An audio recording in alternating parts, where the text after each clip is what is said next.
Le 24 mai 1984, après avoir cherché sa fille pendant plus d'1 heure dans les rues de Kenosha, au Wisconsin, Juanita Witt, la mère de la petite Vernita Witt, 9 ans, appelle la police. Sa mère nous a dit que son copain lui avait demandé s'il pouvait amener Vernita au carnaval. Mais il était plus de 11 heures et il n'était toujours pas revenu. La mère de Vernita leur parle de son copain. Elle avait fait sa connaissance environ 1 mois et demi auparavant.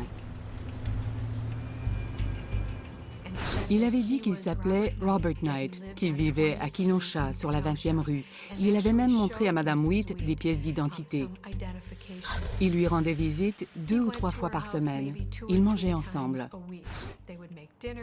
Il avait beaucoup de charme et de charisme.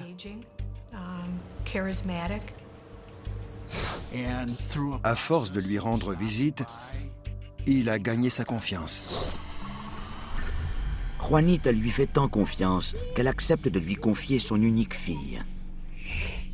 Les policiers demandent à Madame Witt une photo de Vernita et lui promettent de faire tout en leur pouvoir pour la retrouver. Ils n'étaient pas au carnaval où ils étaient censés être.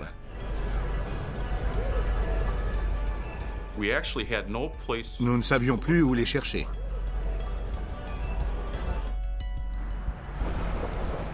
On s'est rendu à l'adresse que Robert Knight avait prétendu habiter à Kenosha. Mais cette adresse n'existait pas.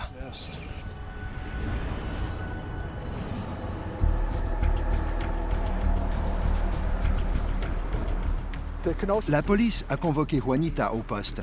Robert Knight n'apparaissait pas dans leur dossier. Alors, ils lui ont fait parcourir les albums de photos signalétiques. Elle s'est arrêtée sur la photo de celui qu'elle croyait être Robert Knight, qui s'appelait en réalité Alton Coleman. Alton Coleman, 28 ans, est bien connu des policiers.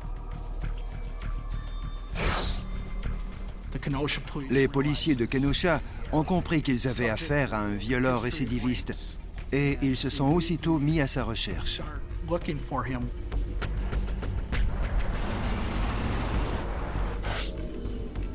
Alton Coleman habitait Waukegan. Alors, il était logique de commencer les recherches à sa résidence. La police de Waukegan prend bientôt part aux efforts de recherche pour retrouver Alton Coleman. Grâce à un mandat de perquisition, nous avons fouillé l'appartement de sa grand-mère. Nous avons parlé à la grand-mère, une vieille femme aveugle. Nous avons aussi rencontré une femme du nom de Deborah Brown qui a dit être sa petite amie. Elle ne savait presque rien de lui, sauf qu'il vivait là.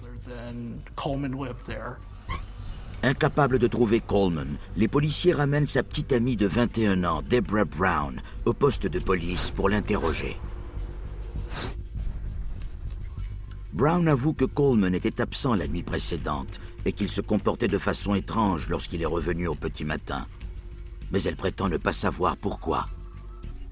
Deborah Brown nous donnait l'impression de coopérer pleinement. Elle semblait nous dire de bon gré ce qu'elle savait. Mais lorsqu'il lui demande où se trouve Alton Coleman, Brown affirme n'en avoir aucune idée. Croyant qu'elle dit la vérité, les policiers la laissent partir.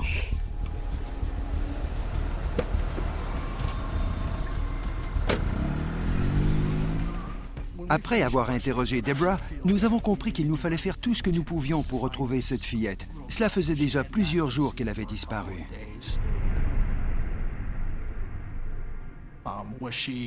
Était-elle séquestrée quelque part? Les policiers entreprennent une opération de recherche dans 2 États afin de retrouver le violeur en série Alton Coleman et la fillette de 9 ans avant qu'il ne soit trop tard. Un avis de recherche avait été diffusé et nous cherchions partout. Mais Kenosha est une grande ville et Alton ne connaissait personne à Kenosha. Nous n'avions donc nulle part où chercher.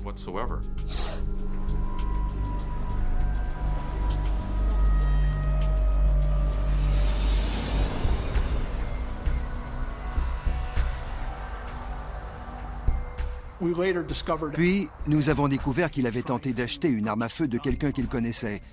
Nous avons aussi appris qu'il avait fait quelques coups de fil pour emprunter de l'argent.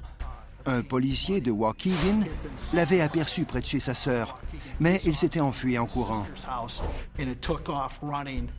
Il avait aussi emprunté, puis volé une voiture à un ami à lui. Nous savions donc qu'il tentait d'échapper à la police, sans doute parce qu'il avait commis un crime horrible. Les jours passent.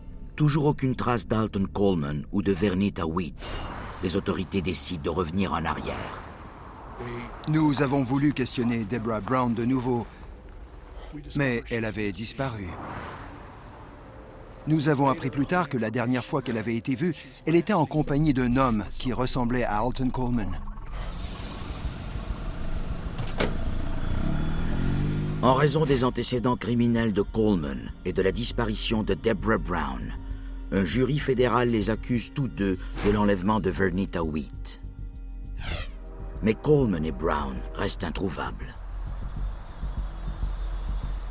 Puis, le 18 juin, Environ 2 semaines et demie après l'enlèvement, la police de Waukegan a reçu un appel de 2 hommes qui étaient entrés dans un immeuble abandonné.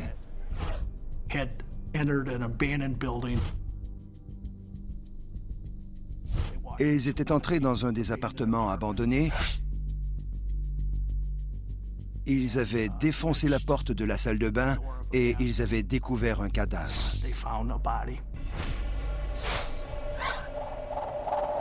les pires craintes des enquêteurs sont confirmées lorsqu'on identifie le corps comme étant celui de Vernita Witt. Le corps était dans un état de décomposition avancée. Ses mains et ses jambes étaient ligotées à l'aide de câbles.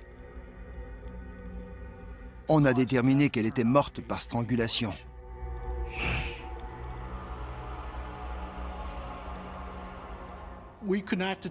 Nous n'avons pas pu conclure à l'agression sexuelle. Nous ne pouvions que le supposer.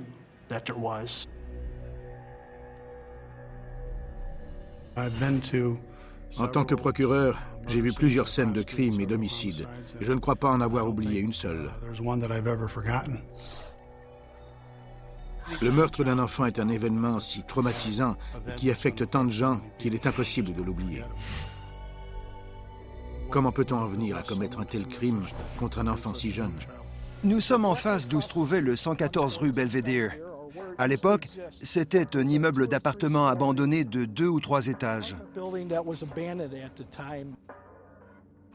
Cette scène est toujours présente dans ma mémoire. Il y avait des enquêteurs, des techniciens en scène de crime et des employés du bureau du coroner. Je crois que nous nous souvenons tous de ce que nous avons vu ce jour-là. La police de Waukegan a relevé les empreintes digitales sur les lieux et sur la partie inférieure de la porte de la salle de bain. On a trouvé 2 empreintes, dont celle du pouce d'Alton Coleman. Ce que nous présumions dès le départ s'est confirmé. Coleman avait tué cette jeune fille. Il nous fallait maintenant faire tout ce que nous pouvions pour le capturer.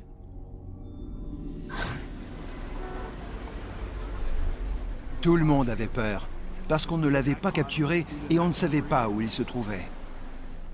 Rôdait-il toujours dans les rues de Waukegan ou était-il à Kenosha?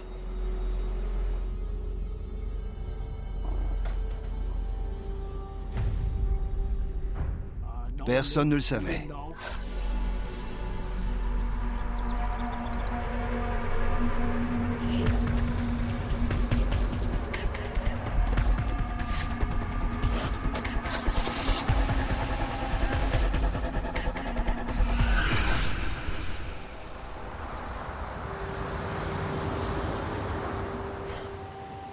Le 19 juin, une jeune fille errante et blessée est retrouvée dans une région boisée.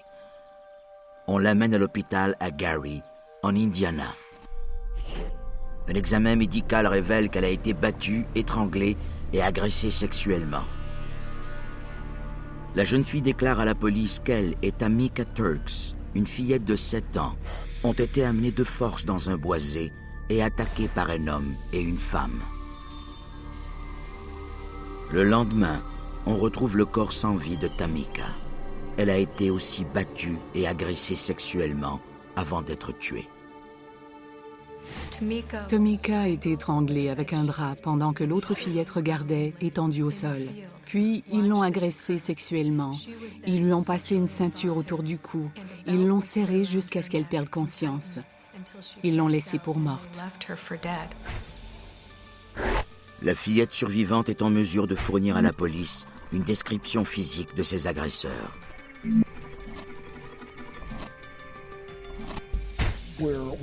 Les informations télévisées de Chicago ont révélé la découverte du corps de Vernita Wheat. Puis, il y a eu un autre reportage sur 2 jeunes filles qui avaient été agressées, puis l'une d'elles tuée à Gary, en Indiana. Je me suis d'abord dit, Coleman ne peut pas être l'auteur de tous les meurtres. Mais plus je regardais le reportage, plus j'étais convaincu qu'il s'agissait maintenant d'une série d'homicides.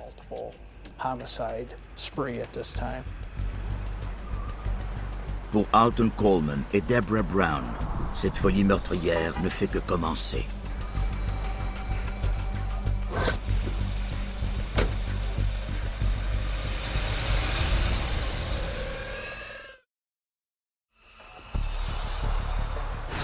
À l'été 1984, les autorités fédérales et locales sont à la recherche d'Alton Coleman, 28 ans, et de sa petite amie Deborah Brown, 21 ans. Ils sont recherchés au Wisconsin et en Indiana pour des enlèvements au cours desquels ils ont tué 2 fillettes et gravement blessé une 3e. Au moins 100 agents de la police locale et du FBI fouillaient la région. La paranoïa gagne la population et rend les recherches plus difficiles. On a déclaré avoir vu Coleman près de 200 fois, mais ce n'était jamais réellement lui. Dès que les gens voyaient quelqu'un qui lui ressemblait vaguement, ils prenaient peur et appelaient.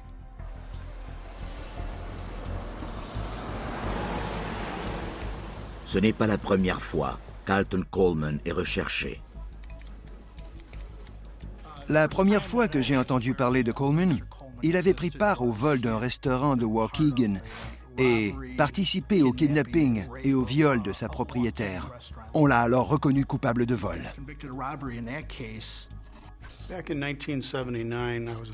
En 1979, j'avais été choisi pour engager la poursuite dans une affaire d'agression sexuelle dont M. Coleman était accusé.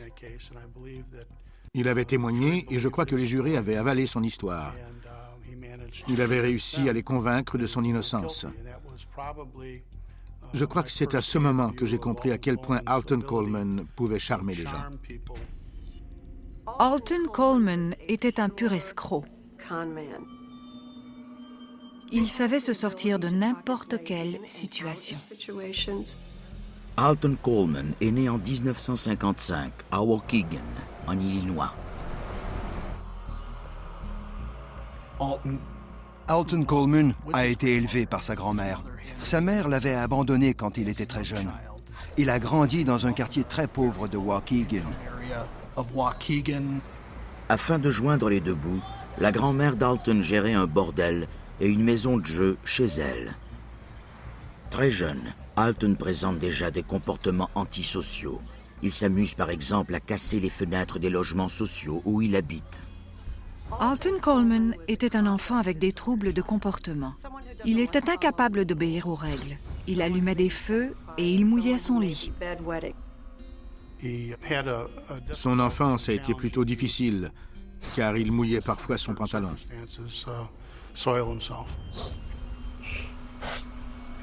Des enfants de son quartier l'avaient surnommé Pipi. Ce sobriquet l'a toujours suivi. Que les gens se moquent de lui parce qu'il mouillait son pantalon et qu'ils le surnomment Pipi n'a fait qu'exacerber la personnalité qu'il avait déjà. Il a commencé à faire preuve d'un manque de respect total envers l'autorité. Il faisait tout ce qui lui plaisait. Alton Coleman a commencé par commettre des petits larcins pour lesquels il n'était pas puni. Alton affirme que c'est sa dévotion au vaudou qui l'empêche d'être traîné en justice et incarcéré.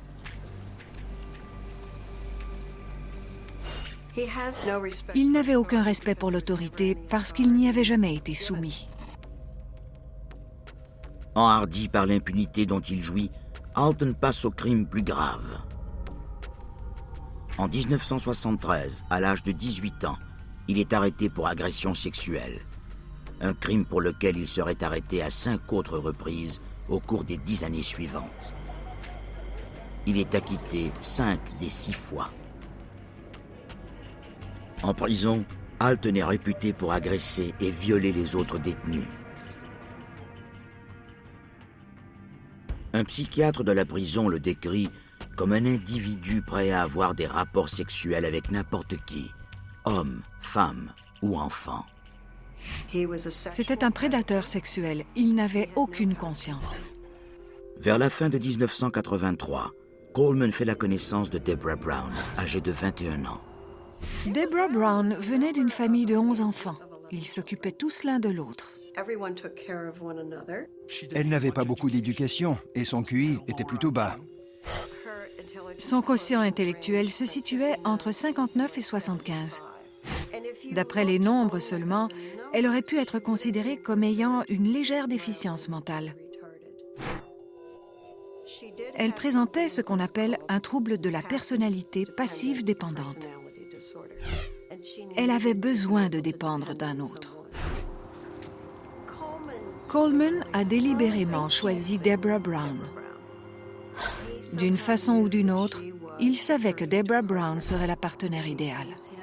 Elle le voyait comme un homme bon et compréhensif. Elle s'imaginait qu'il allait transformer sa vie en un rêve et elle est tombée sous son charme. Elle aurait fait n'importe quoi pour le garder dans sa vie. Il savait repérer les gens vulnérables qu'il pourrait exploiter. Deborah Brown était tombée sous son charme. Elle le désirait et elle était follement amoureuse de lui.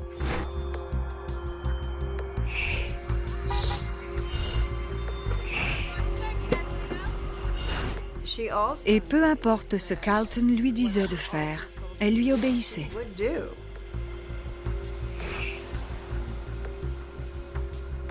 Même si elle savait que c'était mal. Les autorités savent maintenant qu'elles n'ont pas affaire à un, mais bien à 2 criminels en liberté. Ils sont donc 2 fois plus dangereux.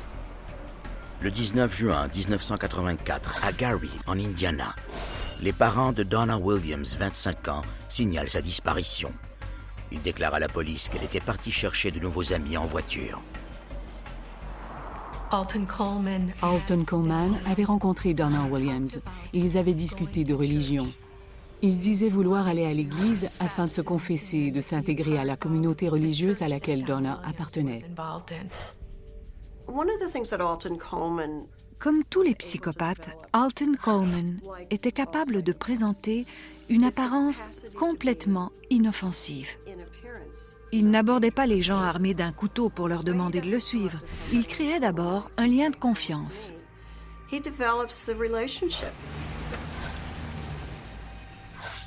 Une semaine plus tard, on retrouve la voiture de Williams abandonnée à Détroit, au Michigan. Il n'y a aucune trace de Donna, mais les policiers trouvent une fausse carte d'identité avec la photo de Brown.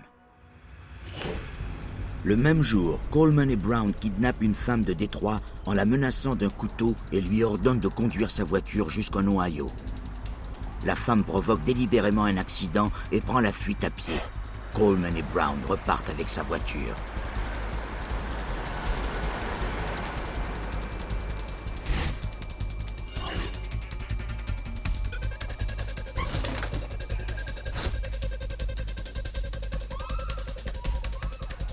Le 28 juin, un couple de Dearborn Heights est brutalement agressé dans sa résidence par Alton Coleman et Deborah Brown, qui les dévalisent et volent leur voiture.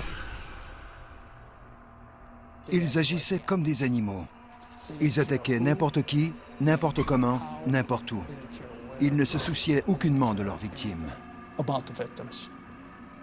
Deborah Brown le suivait aveuglément. Elle aurait fait n'importe quoi pour rendre Alton heureux.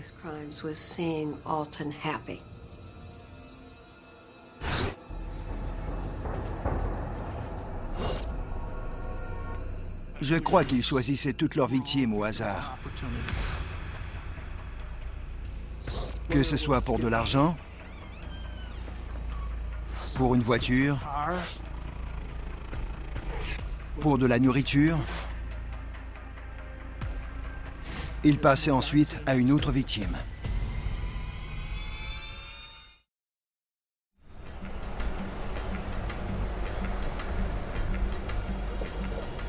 En juillet 1984, Alton Coleman et Deborah Brown s'en prennent à plusieurs personnes dans le Midwest américain. Ils ont déjà tué 2 enfants et brutalement agressé plusieurs autres innocents. Alton Coleman recherchait le plaisir sexuel et le plaisir sadique d'agresser un être humain. C'est ce qui le motivait. Deborah, quant à elle, faisait ce que Alton lui disait de faire. Elle ne cherchait qu'à le rendre heureux. Les autorités de 4 États recherchent sans relâche le couple afin de les stopper avant qu'ils ne frappent à nouveau. C'était l'enquête la plus intensive et la plus complexe à laquelle j'ai participé. Nous avions affaire à 2 criminels qui s'en prenaient à quiconque était le moindrement vulnérable. C'était terrifiant. Il ne s'agissait pas de 2 membres d'un gang de rue qui effrayaient tout le monde. C'était un couple ordinaire. Ils pouvaient s'en prendre à n'importe qui.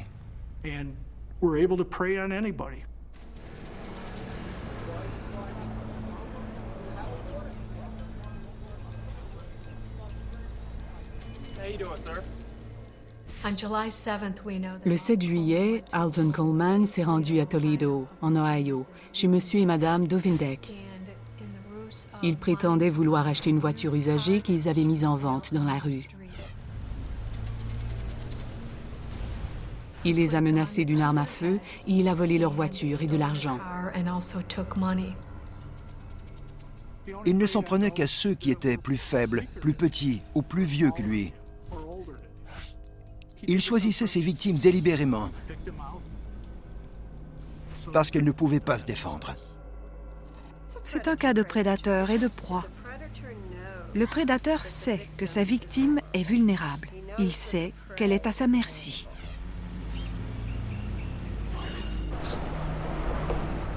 Malgré leurs efforts considérables, les policiers sont incapables de retracer les 2 criminels.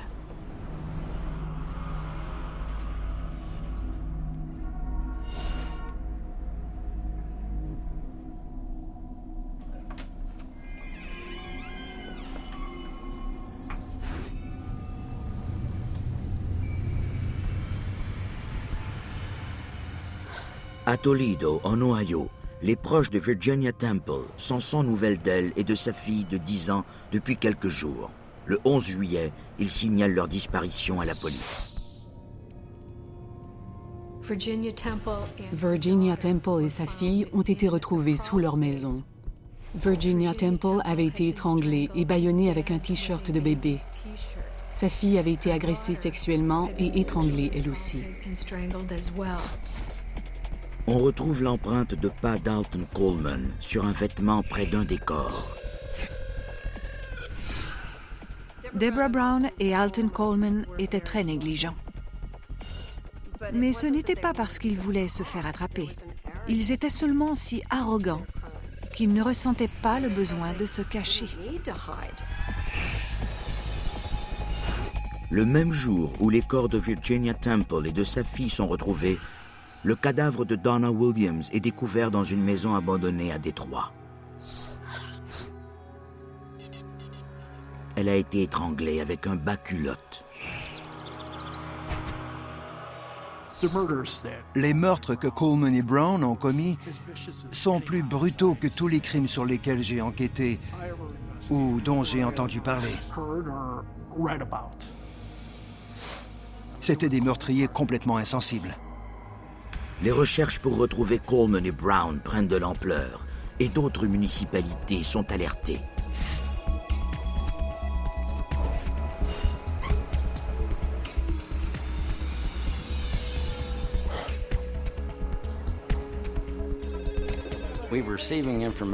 On nous avait prévenu que les deux pouvaient être dans la région. C'était effrayant. Personne ne s'attend à ouvrir sa porte et parler à des gens de façon civilisée, puis de se faire brutalement attaquer et tuer par ces mêmes gens. C'est comme ça que ces lâches avaient l'avantage.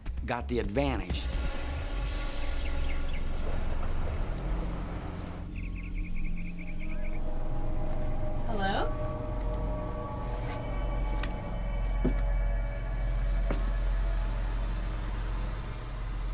Le 13 juillet, Sherry Walters, 19 ans, découvre ses parents Harry et Marlene sauvagement battus dans le sous-sol de leur résidence de Norwood, en Ohio. Harry et Marlene avaient une tente roulotte à vendre dans leur cour arrière. Alton Coleman et Deborah Brown ont prétendu être intéressés à acheter cette tente roulotte. Puisque Harry et Marlene faisaient facilement confiance aux gens, ils les ont invités chez eux et leur ont offert à boire. Dès qu'ils sont revenus dans le salon, Coleman et Brown les ont attaqués avec tout ce qu'ils avaient sous la main. Ils les ont matraqués. Elle a été battue à mort et lui est passé à 2 doigts de mourir.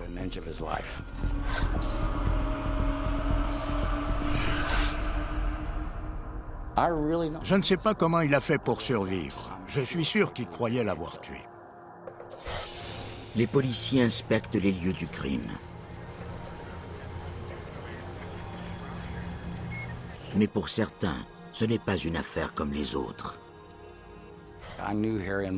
Je connaissais Harry et Marlene. Nous avions grandi ensemble et nous étions allés à la même école primaire et secondaire. Mais il ne fallait pas que je m'investisse personnellement. Je ne devais que faire mon boulot. Si je voulais trouver le coupable, je devais en premier lieu me concentrer sur mon travail et me soucier des victimes plus tard. Le FBI place exceptionnellement Alton Coleman en 11e position de sa liste des 10 criminels les plus recherchés. Un ajout qui n'est fait que lorsque plusieurs crimes sanglants sont commis et que le suspect semble extrêmement dangereux. Alton Coleman ne savait pas s'arrêter. Il était pris d'une folie meurtrière. Deborah Brown aurait fait n'importe quoi pour le rendre heureux. Il n'était pas psychotique. Il n'avait pas perdu contact avec la réalité. Il tuait simplement pour tuer.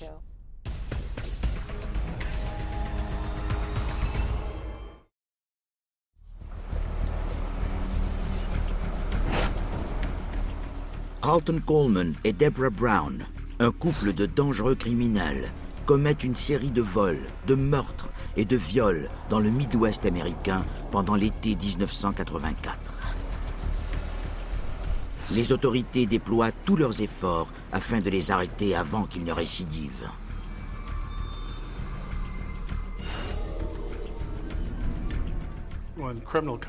Lorsque les crimes se font de plus en plus graves et que de plus en plus de gens sont victimes de meurtres, l'une des premières questions que les policiers se posent est de savoir si le criminel cherche à éliminer des témoins.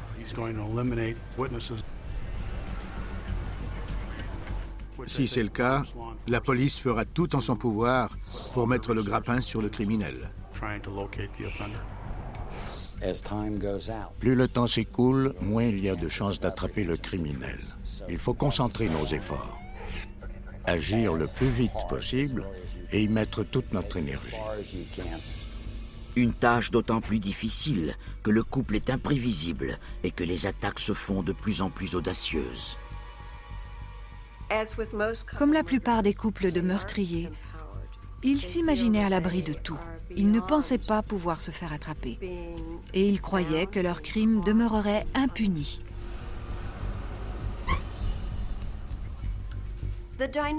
Dans la dynamique de ce couple, ils étaient presque devenus une seule personne.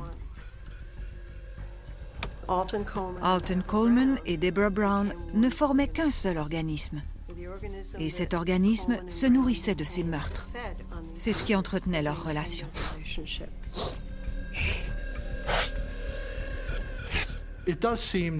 Il semble qu'elle participait de plus en plus au crime. Elle s'était presque élevée à son niveau. Un niveau de violence dont personne n'est à l'abri.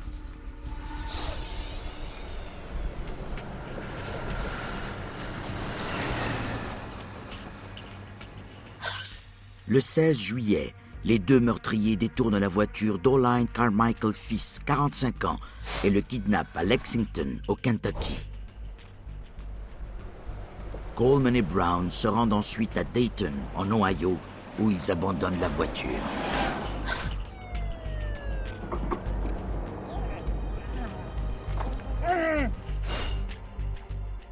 Carmichael s'en sort vivant. Le 17 juillet, à Dayton, Coleman et Brown attaquent un révérend de 82 ans et sa femme de 76 ans qui les ont aidés la semaine précédente en les hébergeant.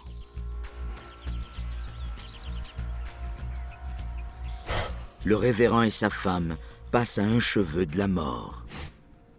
Ceux qui survivent à ce genre d'agression ne sont plus jamais les mêmes par la suite. Il est très difficile de faire confiance aux gens après une telle expérience. Même si on dit souvent qu'on peut y survivre, les victimes sont généralement incapables de retrouver leur innocence ou de faire véritablement confiance à quelqu'un. Au fond d'elles-mêmes, elles n'y parviennent plus.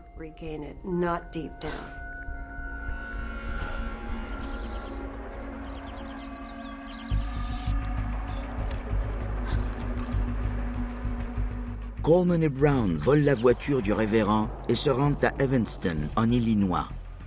Mais ils s'arrêtent d'abord pour agresser et dévaliser un couple de personnes âgées de Dayton. Ils volaient tout ce qu'ils pouvaient trouver. Une voiture, une bague, des bijoux, quelques dollars. S'ils volaient une voiture, ils l'abandonnaient après quelque temps. Ils volaient des vélos, faisaient quelques kilomètres et ça recommençait. Coleman avait délibérément arrêté son choix sur Deborah Brown. Mais elle agissait de son plein gré. Elle n'était pas une otage. Deborah semblait tenir à faire plaisir à Alton et à faire tout ce qu'il lui disait de faire, peu importe la violence des crimes.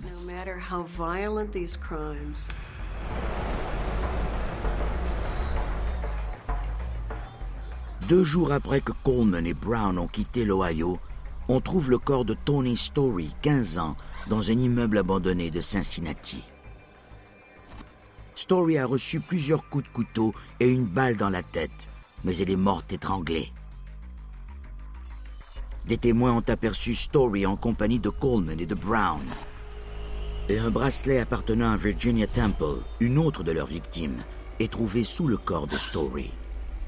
Coleman a délibérément placé cet élément de preuve, laissant voir une nouvelle facette de sa personnalité. Je crois que Coleman et sa complice Brown commençaient à apprécier la célébrité que leur apportait leur réputation de tueur en série. Il a laissé un élément de preuve afin que lui et Deborah Brown soient liés à ce nouveau crime. Alton Coleman et Deborah Brown s'étaient lancés dans cette folie meurtrière simplement pour le plaisir. Ils tuaient pour le plaisir. Le 19 juillet, un véhicule volé par Coleman et Brown est retrouvé dans un lave-auto d'Indianapolis, en Indiana. Eugene Scott, 77 ans, propriétaire du lave-auto, a disparu. Des policiers retrouvent son corps dans un fossé. Il a été tué de 4 balles dans la tête. Ces psychopathes et prédateurs n'ont aucune conscience. Alton Coleman avait toujours compté tuer ces gens. Il n'avait pas changé. Il avait seulement enlevé son masque.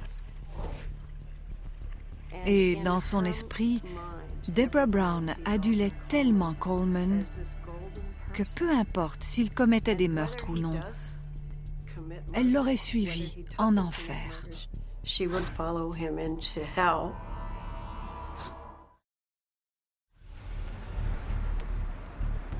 En juillet 1984, un climat de peur s'installe dans le Midwest alors Carlton Coleman et Deborah Brown continuent d'attaquer quiconque se montre faible ou aimable.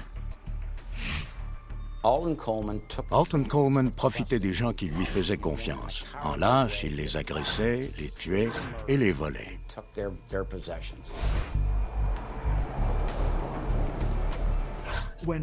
Lorsque Coleman et Brown ont commis leur premier meurtre, je croyais au début que Brown ne faisait que suivre Coleman.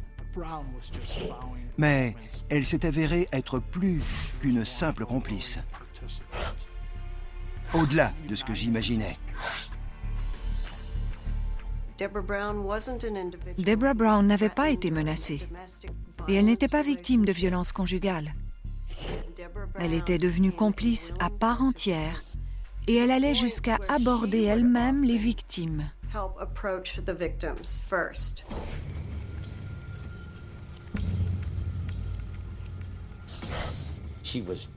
Elle était tout aussi cruelle, insensible et lâche que lui. Confrontés non pas à un, mais à deux dangereux tueurs en liberté, les policiers mobilisent toutes les ressources à leur disposition afin de mettre fin au carnage.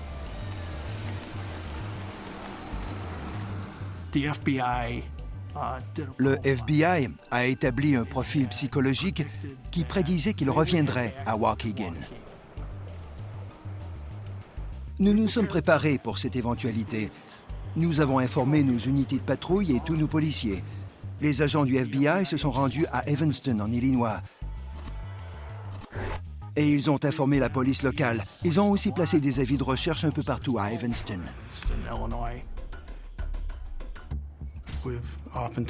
Il n'est pas rare qu'une personne ayant commis ce genre de crime retourne sur les lieux de son crime. Craignant la prochaine frappe meurtrière des deux criminels, les autorités font tout en leur pouvoir afin de mettre la main au collet de Coleman et de Brown une fois pour toutes.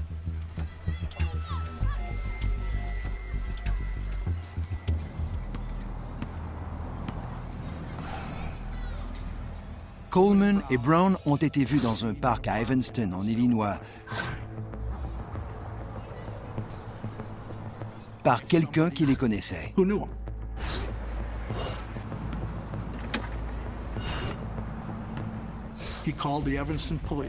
L'homme a appelé la police d'Evanston. Ces tueurs voulaient-ils en finir en provoquant ce qu'on appelle un suicide par police interposée, c'est-à-dire se faire tuer par les policiers durant une arrestation? Ou voulaient-ils plutôt se faire capturer et recevoir la publicité qu'ils croyaient mériter en tant que tueurs en série?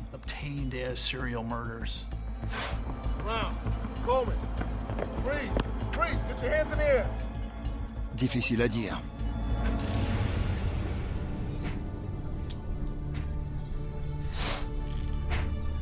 Le 20 juillet 1984, Alton Coleman et Deborah Brown sont arrêtés.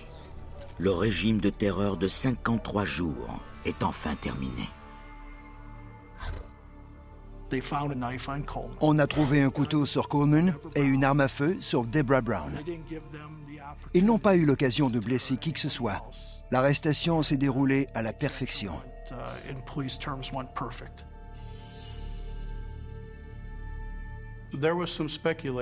Certains disaient qu'il en avait assez de tenter d'échapper à la police. Coleman était en cavale depuis quelque temps déjà, et il n'en pouvait plus. Nous étions heureux de les avoir capturés et emprisonnés. Mais le plus important pour la population et les victimes, c'est qu'ils étaient enfin hors d'état de nuire. On croit qu'au cours des 8 semaines qu'a duré leur carnage, Coleman et Brown ont commis 8 homicides, 7 viols, 3 enlèvements et 14 vols à main armée.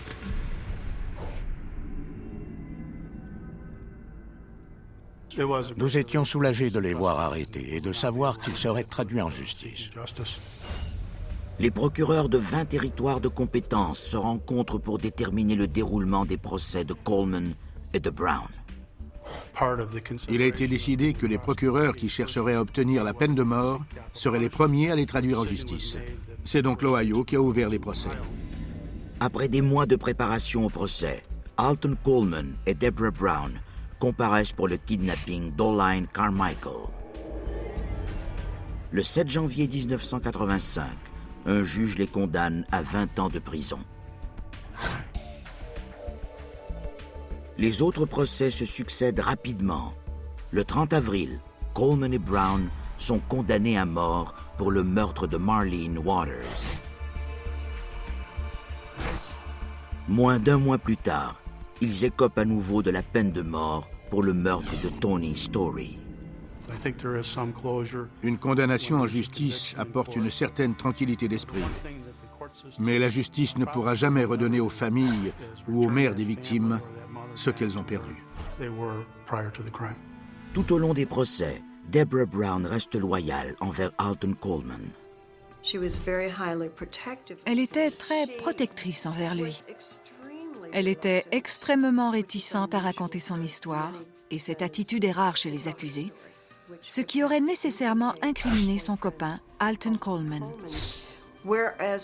En revanche, Alton Coleman ne la considérait que comme un accessoire jetable.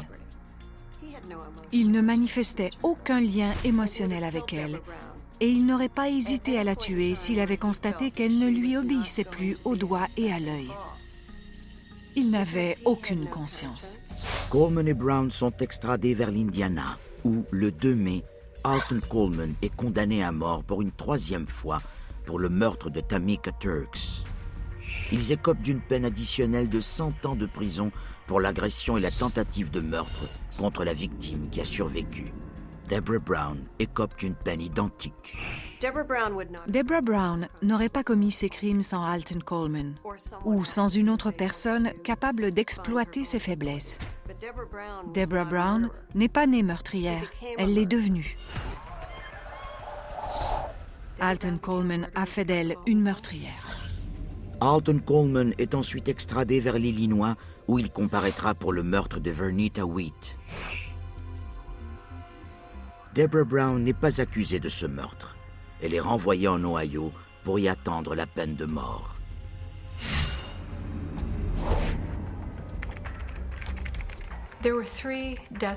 Alton Coleman avait déjà été condamné à mort à 3 reprises.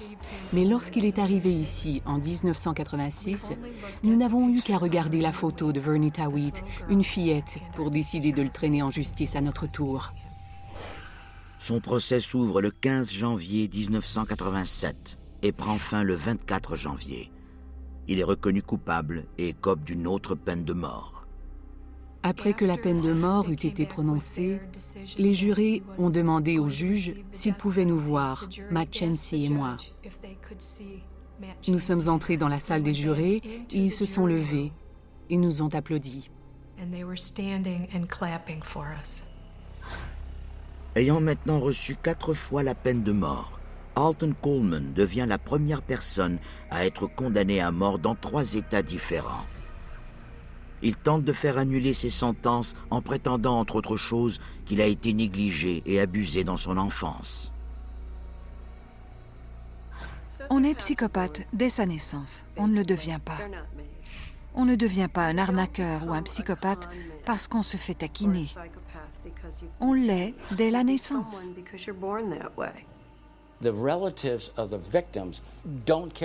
Les parents des victimes se moquent bien de son enfance. Tout le monde s'en fout. Ces gens ont commis des meurtres sauvages. C'est tout ce dont il faut tenir compte. Il n'y a pas d'excuse. En 1991, le gouverneur de l'Ohio commue la peine de mort de Deborah Brown avant de quitter ses fonctions. Il invoque son léger retard mental et prétend qu'elle a le comportement affectif d'un enfant et que sa relation avec Coleman était celle d'une esclave et de son maître. À mon avis, bien que le quotient intellectuel de Deborah Brown l'aurait classée dans les légers retards mentaux, ça n'a eu aucun impact sur les crimes qu'elle a commis avec Alton Coleman. Le retard mental de Deborah Brown lui a peut-être posé problème à l'école, mais elle était tout à fait capable de fonctionner dans la vie de tous les jours. Deborah Brown savait ce qu'elle faisait. Elle savait que c'était mal et elle a tout de même continué à le faire.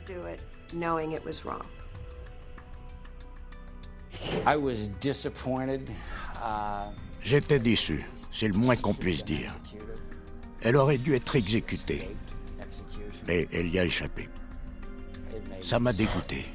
Les gens qui ont pris cette décision auraient dû être présents sur les lieux du crime plutôt que de se laisser influencer par cette petite pleurnicharde derrière les barreaux et de commuer sa peine.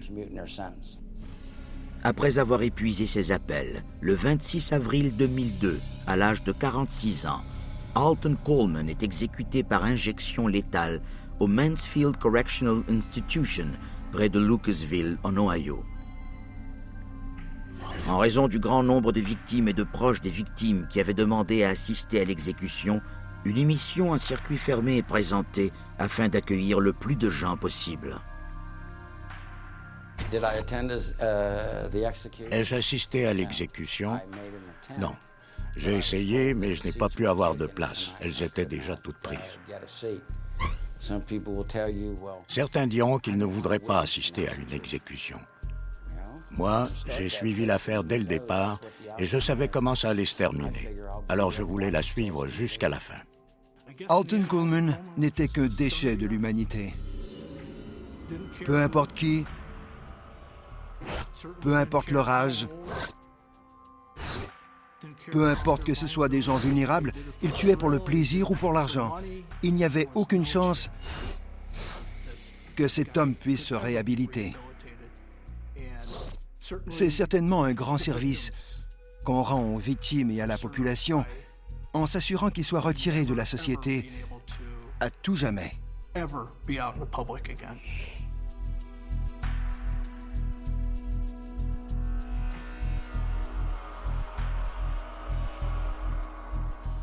Deborah Brown est présentement détenue au Ohio Reformatory for Women. Dans le cas d'une éventuelle libération, Brown ferait toujours face à la peine de mort en Indiana.